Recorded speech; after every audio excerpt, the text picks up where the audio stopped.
Lundi 9 décembre, Laure Manodou était l'invitée du podcast Les Vagues du magazine Elle. L'ancienne nageuse est revenue sur la publication de ses photos intimes en 2007, alors qu'elle n'avait que 20 ans.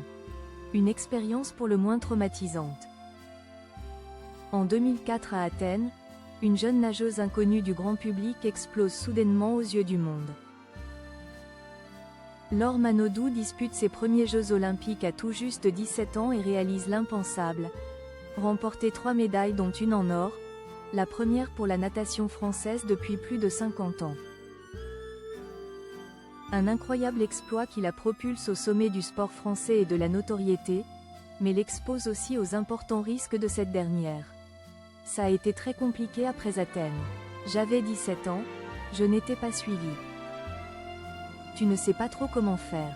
Ça a été compliqué pour moi, pour ma famille, confiait-elle aux Parisiens cet été. En conflit avec son ancien petit ami de l'époque, Pierre-Henri, la sœur aînée de Florent Manodou voit des photos intimes être divulguées sur les réseaux sociaux à son insu.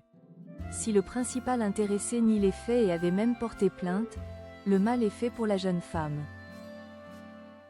Il veut ces photos, je m'exécute.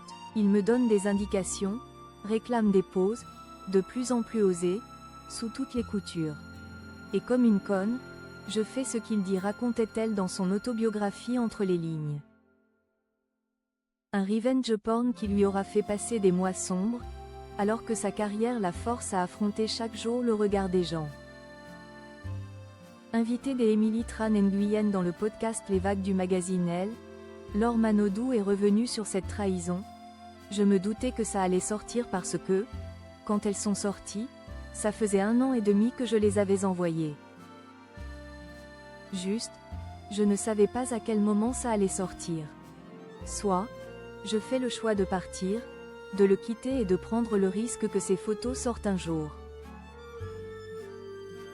Soit, je serai emprisonnée toute ma vie avec ce mec parce qu'il me menace de sortir ces photos, raconte-t-elle, expliquant avoir été victime de chantage.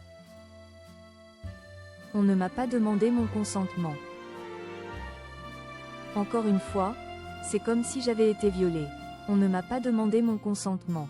Je me retrouve à poil devant tout le monde. Je dois encore faire face car j'ai des gens en face de moi, j'ai une compétition, j'ai des journalistes.